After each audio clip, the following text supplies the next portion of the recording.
नमस्कार दोस्तों, 360 डिग्रीज़ में आप सभी का स्वागत है। आज हम आपके लिए खबर लाए हैं श्रीलंका से।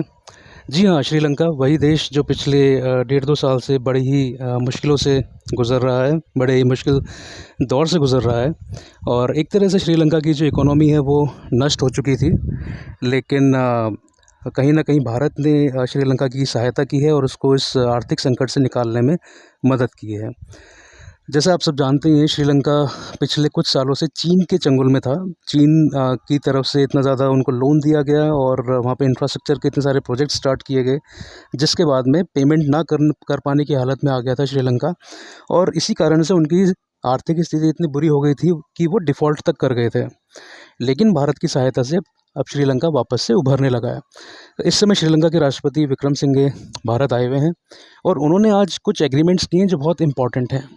सबसे पहला जो एग्रीमेंट है वो यह है कि दोनों देश अब मिलकर एक तो लैंड ब्रिज बनाएंगे दोनों देश के बीच में, और एक ऑयल पाइपलाइन भी बनाई जाएगी। ये बहुत बड़ा कदम है।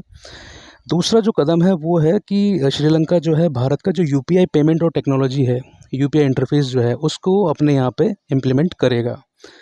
तो इसका मतलब ये है कि अब अगर कोई भी भारत से श्रीलंका में जाता है तो वो यूपीआई से पेमेंट वहाँ पे कर सकता है। इवन वहाँ के जो लोकल सिटीजन्स हैं वो भी यूपीआई इस्तेमाल कर सकते हैं।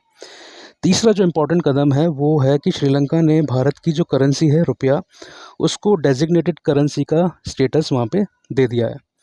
इसकी वजह से ये है कि जितने भी ट्रेड जो होते हैं दोनों देश के बीच में, वो ट्रेड सेटलमेंट सब रुपये में हो सकते हैं।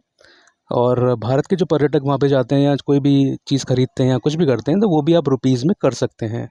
इससे दोनों ही देश की जो विदेशी मुद्रा है वो बचेगी, प्लस रुपए का लेन देन बढ़ेगा, जिसकी वजह से रुपए की जो एक वैल्यू है वो काफ़ी ज़्यादा इंक्रीज़ होगी ग्लोबली।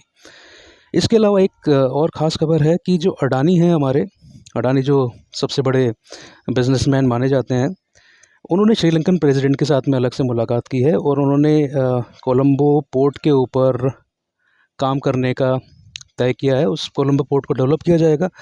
इसके अलावा जो श्रीलंका में अडानी के जो एनर्जी प्रोजेक्ट चल रहे हैं उनका भी एक्सटेंशन उनको मिल गया है। तो कुल मिला के ये जो 5-6 कदम मैंने आपको बताए काफ़ी इंपॉर्टेंट हैं और ये कहीं ना कहीं चीन के लिए एक बहुत बड़ा झटका होगा, क्योंकि जो चीन की जो स्ट्रिंग ऑफ पर्ल्स थी उसमें सबसे इम्पॉर्टेंट जो पार्ट था वो श्रीलंका का था। बिकॉज़ भारत के साउथ में केवल श्रीलंका ही है। अगर उसको आप कब्ज़े में कर लेते हैं तो कहीं ना कहीं भारत के ऊपर एक दक्षिण की तरफ से एक आप कंट्रोलिंग एक एसेट अपना क्रिएट कर सकते हैं। और भारत का जो नेवल मूवमेंट है, भारत का जो बिज़नेस शिप का जो मूवमेंट है, मैरी टाइम मूवमेंट है, उसको आप कंट्रोल कर सकते हैं। तो जैसे जैसे श्रीलंका वापस उभर रहा है, वो चीन के चंगुल से बाहर आ रहा है, तो ये कहीं ना कहीं चीन के लिए भी बड़ी दुख की खबर है। और वहीं भारत में रहने वाले कुछ जो एक्सपर्ट हैं, foreign experts like mister Subramanian Swamy और आपके सोनिया गांधी जी, उनके लिए भी बहुत बड़ी दुख की खबर है। तो आज के लिए इतना ही। हमारे वीडियोस देखने के लिए आप सभी का बहुत बहुत धन्यवाद। ऐसे ही वीडियोस देखते रहिए, शेयर करते रहिए, हमारे चैनल को सब्सक्राइब भी कीजिए। आप सभी का बहुत बहुत धन्यवाद।